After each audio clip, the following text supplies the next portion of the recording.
pledge allegiance to the flag of the United States of America and to the republic for which it stands, one nation, under God, indivisible, with liberty and justice for all.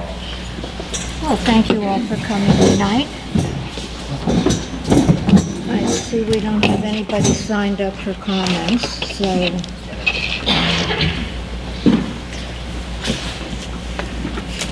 I'll turn this over to Lisa for our financial update.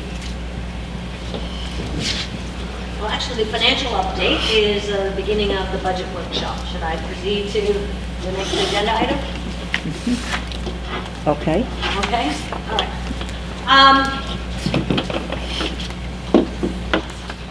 So tonight, we start a series of budget workshops. School boards in the state of Idaho are required statutorily to adopt an annual budget 28 days before their annual meeting, which sets us always about the first week in June.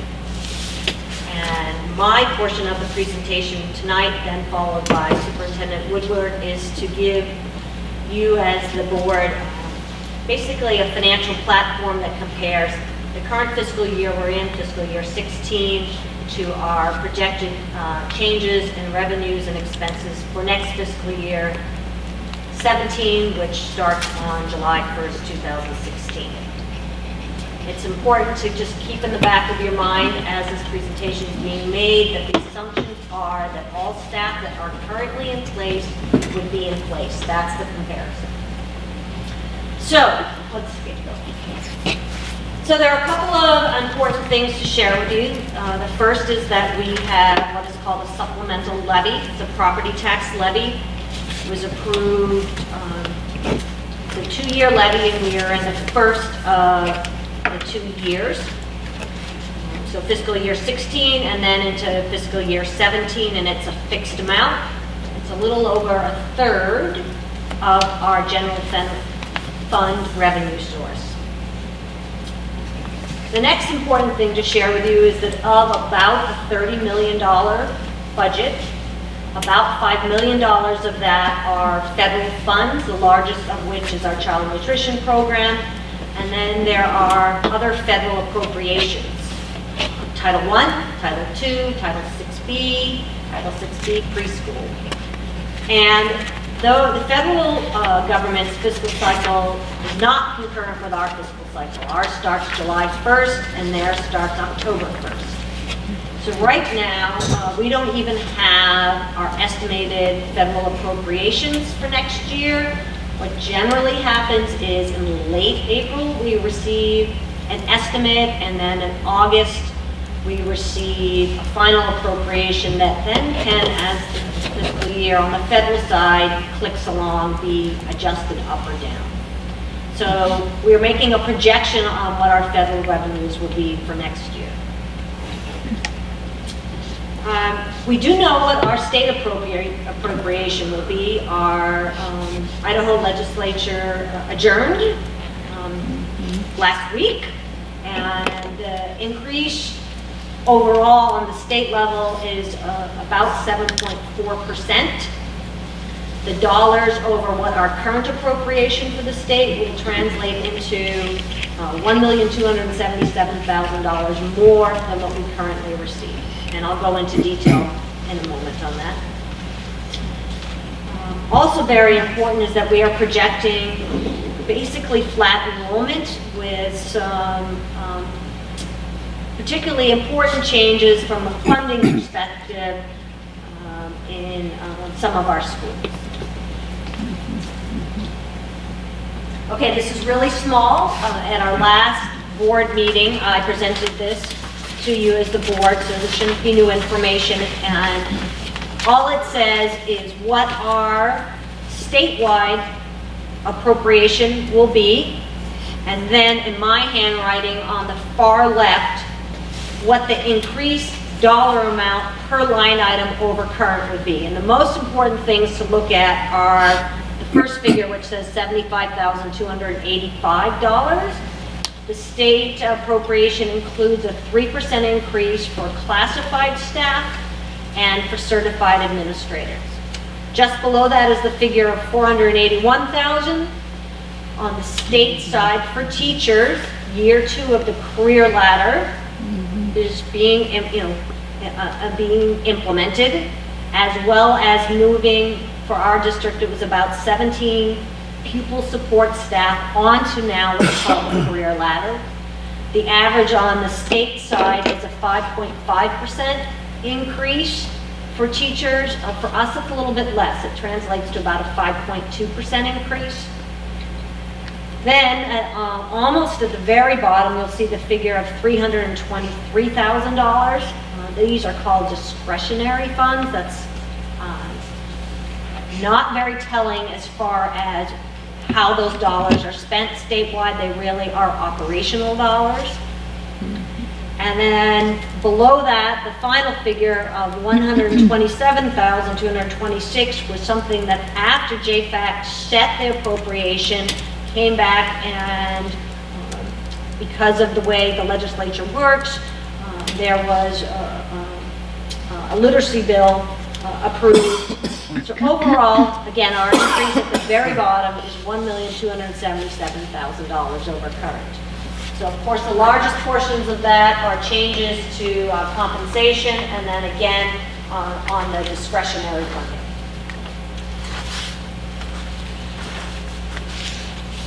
So the next thing that I'd like to go through are the changes, again, projected changes in revenue and projected changes in expenses over our current, as we sit here right now on March 29th, 2016. And that's important from a staffing perspective because we have added some staff since the opening of school to adjust to variances in class size or enrollments in a particular school. So I'm just going to go through each of these bullets relatively quickly. We participate, as you know, in a federal grant program called E-Rate, which is meant to enhance for public schools and public libraries communication services. One of those services has to do with cellular service, and there has been a change in this grant program that diminishes the amount of reimbursement for cellular services. So we're going to lose about $25,000 through that grant. In my intro, I told you that we have large federal appropriations through our Title I, Title II, and Title VI-B programs, and we are projecting a decrease cumulatively through those programs of about $75,000. And again, that's just an estimate. One of the components that drives the funding are our free and reduced figures, and our free and reduced figures have dropped compared to our current year. Another important thing is that as a public employer, you're required to participate in the Public Retirement System of Idaho, and PERSI, the acronym, was slated to increase the employer share of the contribution, and their board elected not to go through with that. We've discussed the fourth bullet here, that our state appropriation will increase by about $1.3 million. Last year it increased by about $1 million. Prior to that, for many years, that was a decrease in appropriation. So we are now in our second year. Last year was about 7%. Again, it's a little over 7% this year. And that's very notable for public education in Idaho. The way the state funding formula determines student count is something called a unit count, and particularly at our rural secondary, junior, senior high school Clark Fork, we're projecting that our enrollment next year will be about 115 students. And the way the funding formula works here is there are minimum thresholds of units, which would bump us up over the unit by one unit, which is about an additional $93,000 to the district for next year. We're still in a relatively low inflationary environment, and our interest earnings over current will be negligible. Okay, the next two things are really important, pretty unique probably to our school district in terms of how we structure our budget. We build in, for lack of a better term, a budget buffer, a variance, as well as contingency dollars. Contingency dollars statutorily, we could budget one line item up to 5% of our general fund. This is nowhere near approaching that, but combined, that's $330,000, and we have, depending on which fiscal cycle, used all of that, more of that. But again, it's meant to deal with things that we can't project now as we stand here in March of 2016. You have approved as a board adopting a new math curriculum, and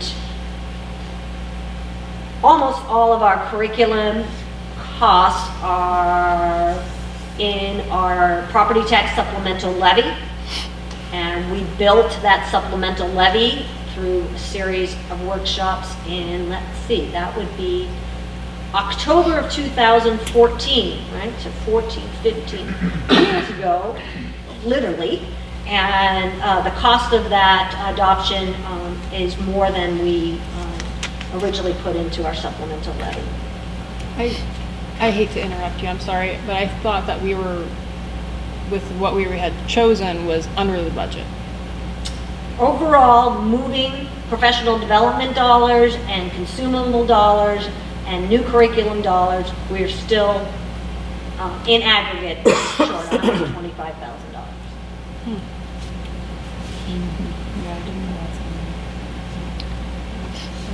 Shall I continue? We offer single-party health insurance to our benefit employees. In the state of Idaho, if you work more than 20 hours, you are considered benefited. And we are projecting, and again, it's a projection only, a 9% increase compared to last year. That figure will not be released to us until the second week in April. Last year, the increase was about 3%, but we have, so this number could go up or down, and as that's refined, as other things moving forward, that's probably singularly the biggest number that would be refined for the board. This year we had a local private and anonymous one-year-only donation of $50,000 to support a program at the elementary level. We've slated $35,000 for other operational costs. We've written here including utilities, but the cost of fuel and utilities, we built in, when we built our supplemental levy, again now years ago, an increase in utilities portion, and you'll see as we move forward, we're projecting that we can even recoup some of what we have projected as far as fuel increases. Final bullet here is that we have different salary matrices for the different categories of staff. At the state level, the new minimum teacher salary would require us to increase our based on our teacher matrix by just about 2%. And the cost for that we're projecting is $690,000. Again, reminding you that of the state appropriation, 500, 600, about 600,000 of that is just a direct result of an increase in the state appropriation. So I was trying to figure out if this is my 11th or 12th budget cycle with this school district, and I did go back to the first year I was here. In order to balance, we need to modify programs or staffing by $182,000. That is the lowest figure since I've been here, reminding the board that number has been well over $2 million and has hovered more around the $1 million range, either because we had plummeting enrollment or because of the recession. So this is a very, very different environment for our schools. Yeah, I've been here 14 years, and it's the lowest I've ever seen, too. So Such yeah. a different, financial position to be in. We also, as a school district, have reserve dollars. They are called fund balance. In our plant fund, we have no fund balance. In our general fund, we closed last fiscal year with about $2.8 million. When we adopted this budget, we have a board policy that says we will contribute $100,000 to the reserve every year. That's been done. And what's being presented before you for next year would include another $100,000 contribution. We also made the decision in our last budgeting cycle to transfer money to our bus acquisition fund of $520,000. So we're projecting that our fund balance as of June 30th, 2016 will be about $2.4 million, or just under 9%. So to recap, the things that are unknown at this point in time, and we should know our health insurance premium by about the second week in April. Late April, we should have our estimated federal appropriations, and we have already commenced with our teachers union negotiations. And with that, I'll turn over the rest of the presentation to Superintendent. Thank you. Thank you, Lisa. Once again, a fantastic job. Thanks.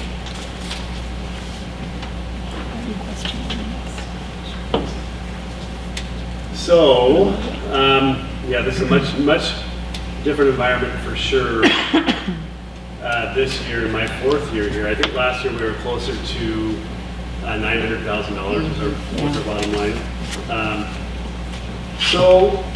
This year, this is no different than other years that I've presented to you all, in that each year I'll typically recommend reducing more than what we need to, and I look at it as spending money differently sometimes to that are more in line with our current priorities. So you will see that instead of roughly $185,000 that I recommend, it will be closer to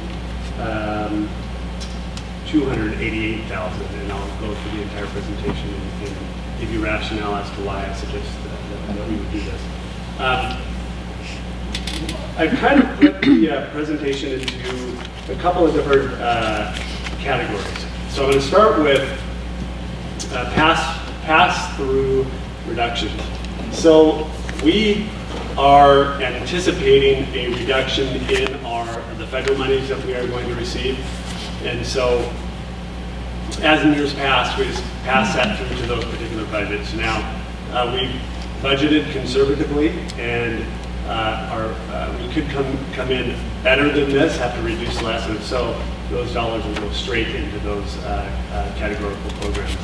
I should back up a little bit. Lisa did not explain this, but you probably realize we have a budget committee that provides me with recommendations every year, and they work very hard over a couple of month period, and we have a well-represented group of people that Lisa facilitates through the process of making recommendations to me, and I have to just applaud their efforts because they make my work a lot easier. So with that, so we've got a pass-through category. The next category is contingency funds. So every year that I've been here, we've spent every penny of those contingency dollars that Lisa speaks of. It allows us to be more flexible when we're not sure where we need the staffing at the beginning of any given year. In September, it gives us some wiggle room to bring the resources to the hotspots. So these actual reductions are in those contingency areas. So each year we'll spend about 130, and at the end of the day, we typically are able to cut back on those in the spring, and then it helps us with contingency dollars for the fall. So many hours were put into classified staff last September. Two of the schools that received lots of classified staffing was actually Farmington Well and Kootenai because of their class sizes.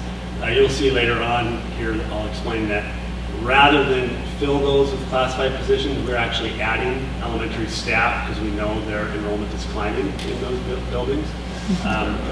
The second area was Sandpoint High. They received support this year in several areas. And it's not too uncommon. The principal there will say, hey, we have some class sizes that are pretty high. Can we add some sections? And we were able to do that through contingency funds. Tom and I will meet, no doubt, I think I put Tom here, the first week of September, and we'll talk about, all right, let's look at your master schedule here. Where are the hot spots? Do we need to add some sections? And what happens typically is a teacher will work on their prep period and be paid for that. But we can easily cut that out.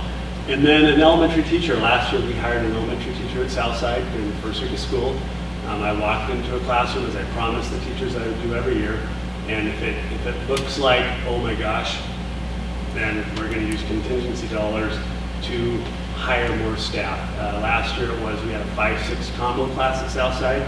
That was just far too large. The students showed up and then some, and we hired a teacher in September. So these are reductions in contingency. These are reductions. Yeah. So we were able to say, okay, we're going to pull back on these positions, and we will definitely spend 130 out of our contingency funds in September. It's just hard to tell where. At the elementary level, there are actually 3 buildings that were reducing their staffing in those particular buildings. That's at Hope, Southside, and Sagal due to enrollment. So we'll be reducing staff. We'll be adding staff at Farman, one FTE, and also at Kootenai due to enrollment. So it's a net loss of 1, however, and that's where this is reflected here. I would be surprised, just looking at our numbers, our anticipated numbers for next year. We would rather budget conservatively and wait for the students to show up. And I anticipate we'll probably end up hiring at least 1 certificated teacher in September. It's just hard to tell where. It's really difficult, especially now because I just in talking with people that ended up losing jobs when they worked for Coldwater. I don't believe we've necessarily seen the last of that. So people are still coming and going. So we'll be ready for that in September. So those are the contingency funds there. Then I just called some of the reductions under the category of enrollment. So we look at our enrollment each year, and one of the areas is we are able. There's been a shift, a little bit of a shift in how we're spending title dollars next year. So schools that did not receive services last year will be receiving services in some cases this year because of the shift in free and reduced lunch numbers, the poverty numbers. When in the past, when schools did not receive title funds, we supported them a little bit through classified staffing dollars. And there's one particular school, Northside Elementary, next year will be receiving title staffing dollars. This year, they did not. So what we were able to do is allow them to have not a title, but it's a out of basic ed, a reading paraprofessional at the tune of $21,000. They're getting title staffing next year. They will not need to use general fund dollars for that. I anticipate that position will be back. It's just using federal dollars instead of basic ed dollars. The other position here is looking at our enrollment. There's one school that I believe has been overstaffed for a little while when it comes to counseling. That's our alternative high school. They definitely need to have more. They need to be more richly staffed when it comes to counseling, no doubt. If we reduce it by half time out there, what they will have is they will have 1 counselor for approximately 100 students, and it's still very rich. Sandpoint High has 1 counselor for every 250 students. Clark Fork has a half-time counselor for every 100 students. So more like a 1 to 200 ratio. LPO will still have a 1 to 100, and it's a reasonable spot for us to reduce. This gets at, some of these get at, reallocating those dollars, trying to find areas that we do have hotspots in, and I'm going to go into that a little bit as well. So you can see, okay, we're cutting more. This is one example, than we need to. Where are those dollars going to go? I'll show you here in a moment.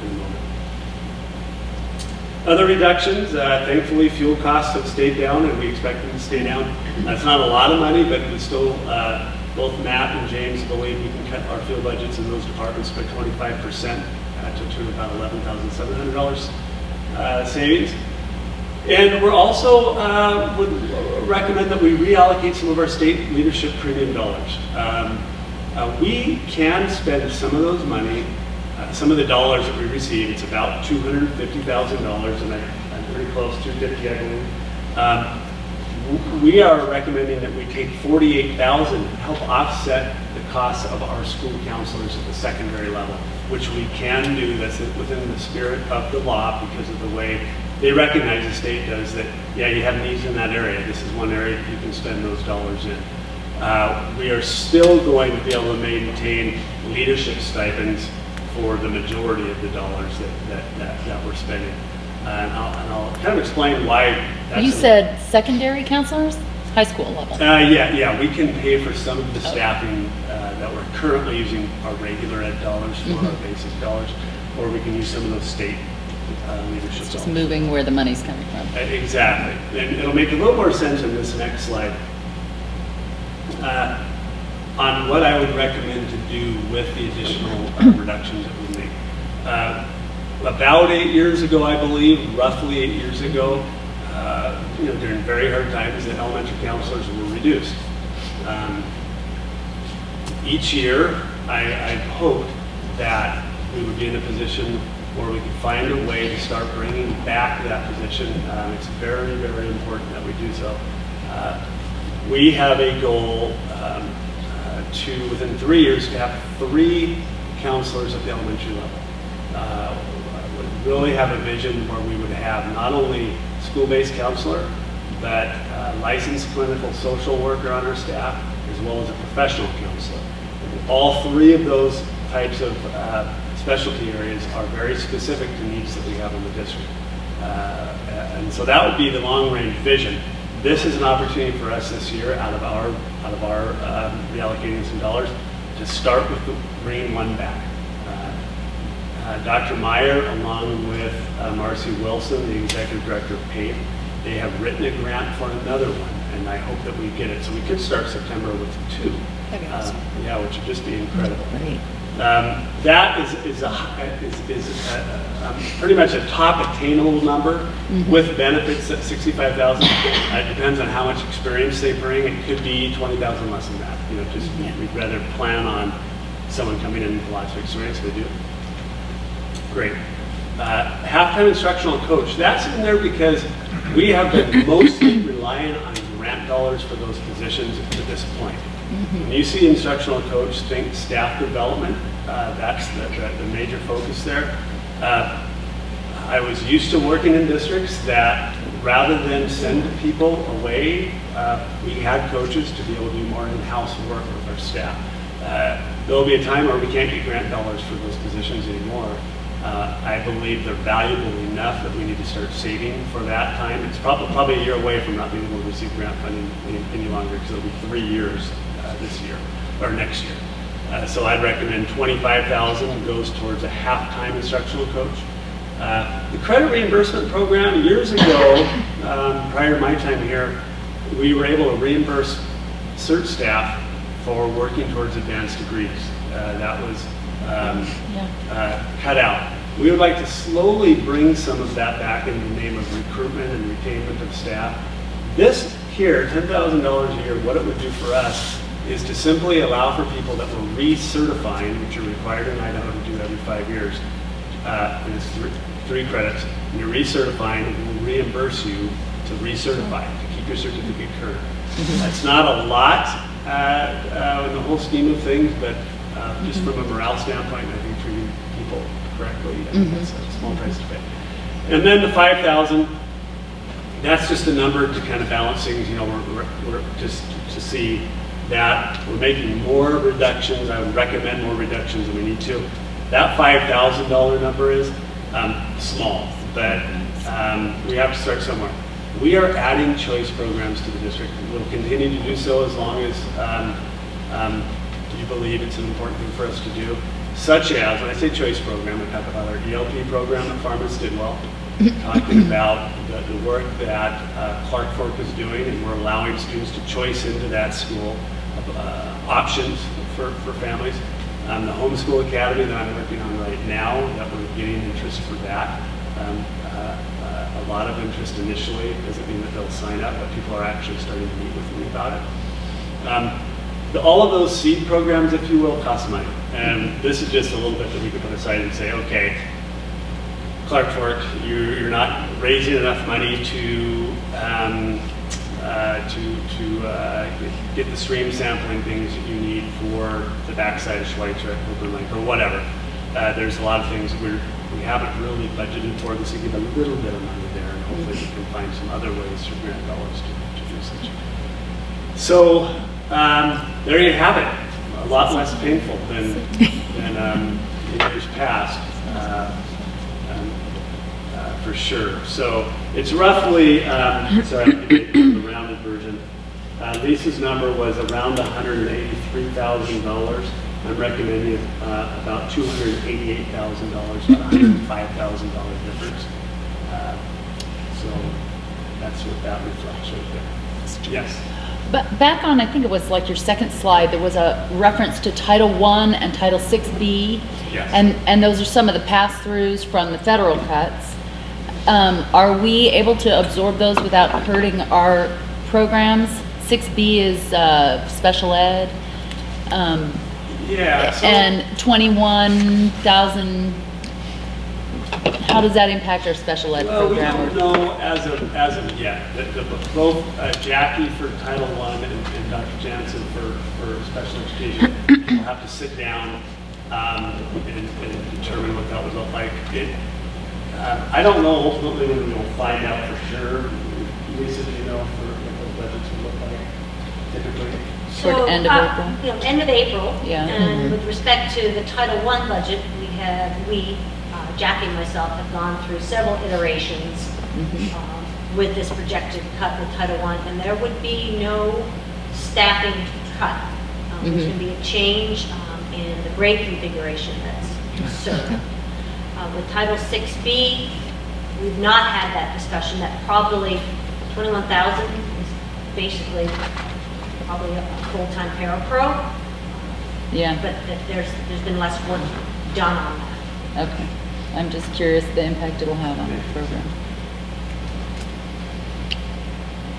Okay. Any other questions you might have about the reductions or the additions? There was a the instructional coach. Is that at the elementary level or is that the high school? The K-12. district-wide. Yep. K-12? Yes. Right now we have 2, and the support that they do is K-12 support and work with K-12. Next week, or not next week, 2 weeks around, I believe Dr. Myers is going to do talk about an example of the kind of work they do with our district writing assessment and the work they've done with their teachers. But yeah, it's a K-12. Have you had that seminar, or whatever you call it, to get everybody on the same note with this writing assessment thing? Yeah, we've done 3, 4, 5, 6, and 7 through 12. So after the right during the ISATs by SBAC, the K through 3 will be doing it because they don't take that. So we decided to wait for the K through 3 for that to happen. And then after that's done, we're going to present the data, the growth data. The instructional coaches presented the growth data to Sean a couple of weeks ago on what we have so far, but we want to wait till the K through 3 is done, and then we're going to present it to the board. Yeah, and generally speaking, I'll tell you that there's so much to be proud of for our entire staff, the way that they've looked at the data in the fall, definitely adjusted practice based on what the students' output was, and we're seeing really good results, really positive results, so it's been great to share overall that as well. Okay. Did you have a question about that matrix? Well, it's certainly much easier this year than it has been in years past. The cuts over the years have been pretty painful and pretty hard to deal with, so. So this is kind of a treat. I have one other question, but it's kind of a Lisa Hall's question. Back on your slide about staff movement on the whole district-wide matrices, and you're looking at maybe a $690,000 there. Remind me of all the things that is. That's teachers who are moving to different salaries. I mean, it incorporates a whole bunch of different. Right, so there are 4 different matrices. Classified, Yeah. non-exempt staff, classified directors, number 2, teachers, number 3, certified administrators, number 4. Mhm. Uh, Is there like the The short version? teacher career rung, Yeah. depending on where you are on that matrix. Step 1 is, in order to be compliant with the new minimum salary for teachers, we'll have to increase the base by about 2%. Mhm. And then, depending where a teacher is, and depending on what happens in negotiations, there's probably a range in what kind of compensation adjustment from 3 to Mhm. over 5%. Mhm. With the other matrices, to move down a row, if you qualify, would be a 2% increase. So you do estimates based on looking Right, at the I mean, whole. that number takes all the different matrices, and the school board has historically tried to be very cognizant of parity within the different categories of staff. Mhm, mhm. You Which explained it goes all in to the me face once of, you know, what before. the state does, because Yeah. they're not. It's becoming so,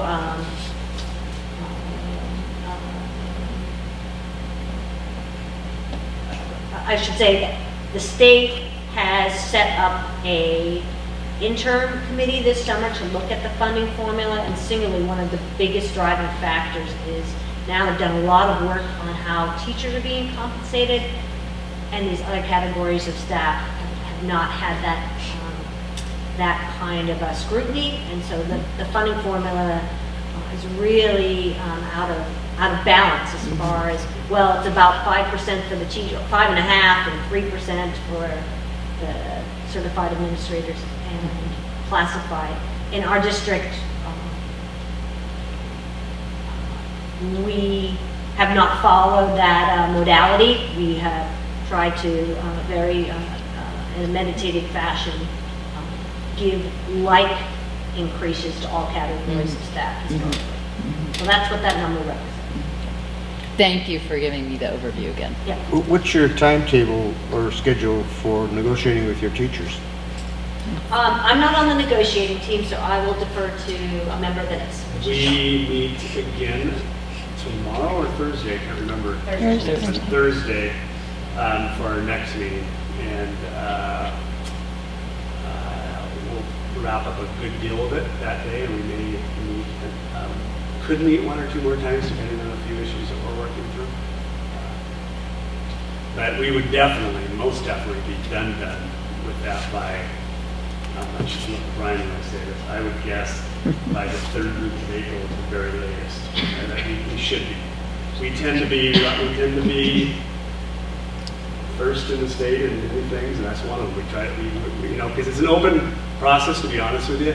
With interest-based bargaining, it feels like we're talking all year, so our process tends to go smoother. So I'd say mid-April. we'll be done. Okay.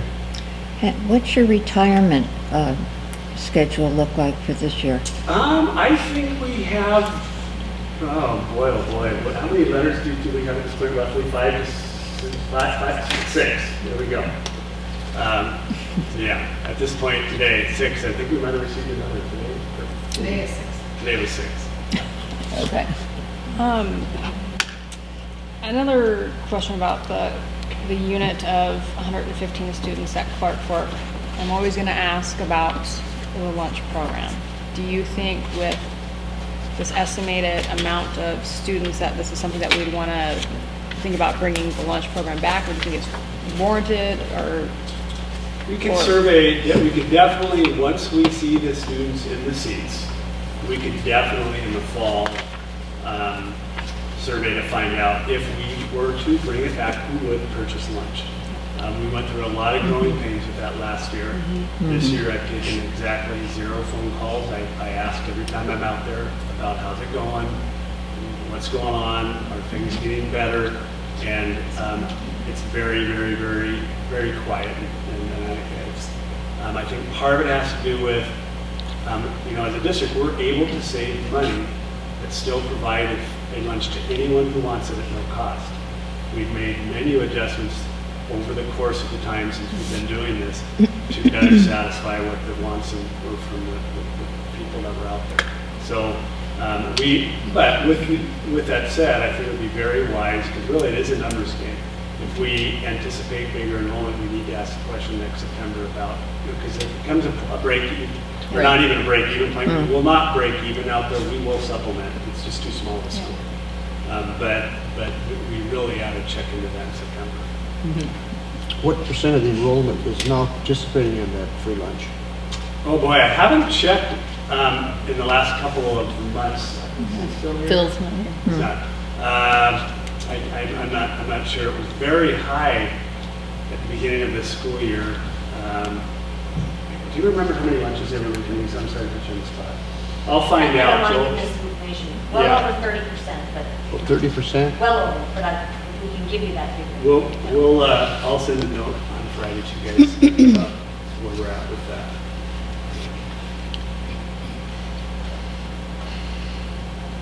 Okay. Okay. So with this, we are, I'll ask, as I've been the last 4 years now, usually there's a lot of questions and lots of concern over, because there's a lot more money.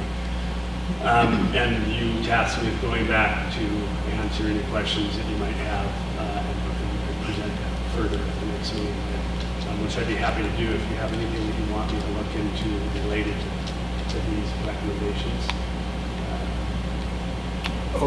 I'd like to find out if you could have a school board meeting, the status of the initiatives, new initiatives that we have, like kindergarten, the classes at Clark Fork and how they're working with Schweitzer, You bet. and the expeditionary courses that you're offering at, is it Farmington Well? Yeah, if we could have kind of an overview as what's, Sure. what's going on, what's successful, what's not successful, You bet. if you could be candid with us. Yeah. Okay. Yeah, for sure. We will get that on future agenda. It'd be great really to have some people from both of those schools talk about that are involved in it, talk a little bit about that, be pleased to do that. So definitely can get that on the agenda. I'm primarily interested in growth of those activities. Okay. And first of all, is it justified? Are we getting results that are comparable to maybe a standard classroom scenario and so forth? You bet. So that's what I'd like to know about. You bet. We can definitely do that. We have some common metrics that we're using right now that we definitely can share. In particular in the LP classroom, because we have more elementary common assessments than we do. There's one metric, and for sure, thank goodness, and I'll definitely share it in more depth. Because we're banking on two things happening: being more responsive to the desires of our stakeholders, A, and B, at least maintaining the excellent results we're getting from a growth standpoint. We still have 150 people that want into the LP program so that's good news. So from a customer satisfaction standpoint, very good. From our latest metrics with MAP assessments, equally good, and for sure. The other thing that's kind of hard to measure, and we'll check Clark Fork as well. The other thing that's hard to measure is that in the ELP program, There's students in that program that weren't experiencing success ever in their traditional schooling, that now are in that classroom that are blossoming because kids learn differently. So, but yeah, Joel, we'll work to get something quantifiable on a little bit as well.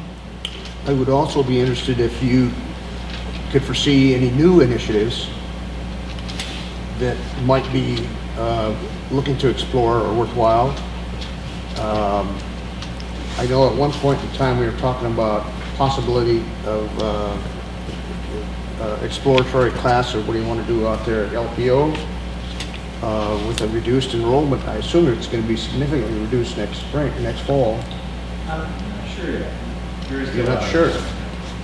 You mean just because of the graduating class size? Yeah, that's what, Good mind. okay, well, that's, you know, is it a possibility of maybe going into something like that? Those are the kinds of things that I'm interested in. Okay, you bet. We'll just start putting them on future agendas one at a time and Okay. going Yeah. for it. Anything else related to the budget that you need me to answer before? If not, we'd like to move forward in principle. Obviously, you don't vote on it until adopt it formally at a later meeting. Right. But if you don't, we'll move forward on these things in principle, and then we start working with staff and doing our I think it looks good with what has been presented from both you and Lisa. Do you want a motion to move forward with, just consensus is good enough. No, that's okay, because we're okay, anybody have any more Any questions? questions? Okay. Thank you. yeah, you bet. Yeah, You bet. thanks.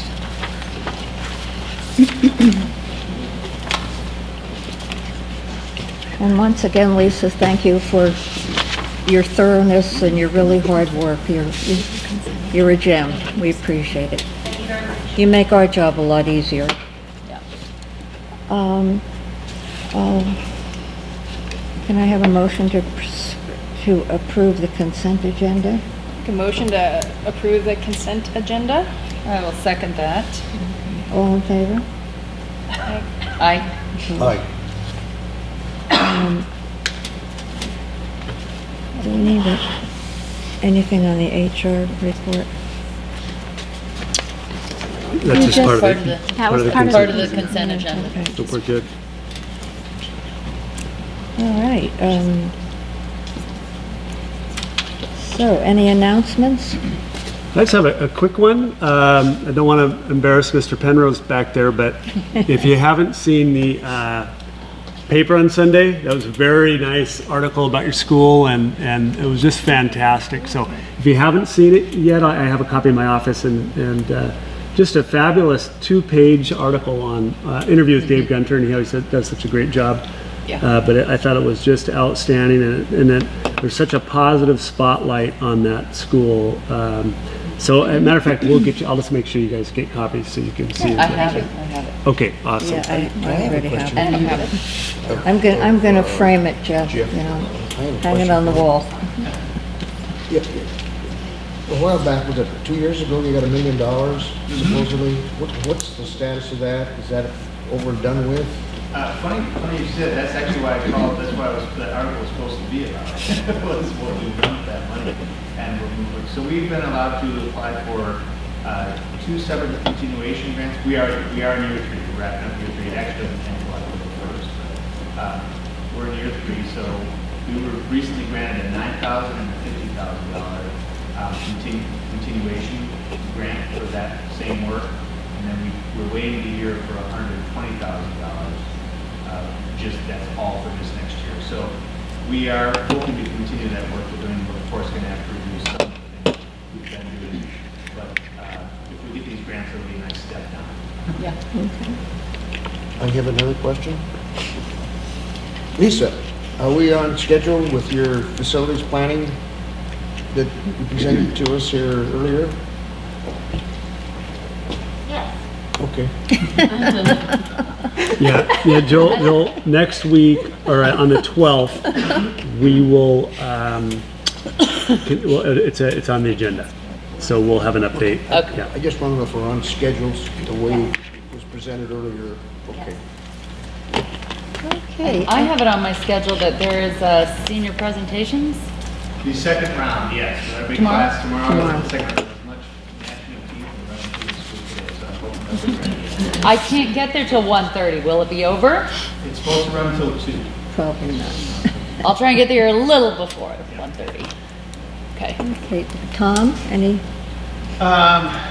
Things are going well. Anybody had the opportunity to see Alice in Wonderland production that's put on by Growing Dreams, but also had a lot of high school and middle school and grade school community members. It was a wonderful production. So went opening night, and the best part was the students afterwards lined up for the crowd as we came out, and just seeing the excitement on their face, and they got the first production over with. It was great. Great. So just the amount of talent that comes out in the kids is just amazing. just unbelievable. And Jeannie Hunter and John Brownell, plus their whole crew that works on there, does an amazing job. So. thank you. Becky, anything? Nope, just what everyone's Really? Nothing? There is a distinguished young women's thing this weekend, I believe? Saturday. And it's here at the Pottery Event Center. Yes or no? I think it's at the Sandpoint Event Center. At the Sandpoint Event Center? Is it at one of the event centers? I Okay. think Eve's Leaves you can get tickets at, or nice group of girls. Anything more? No. Okay, we are adjourned. Thank you, thank everybody for coming. Thank you, Joan. Yelled at him. You just Wasting a lot of I don't juice know running what it. to do. This weekend. Give them a bad time. Donation.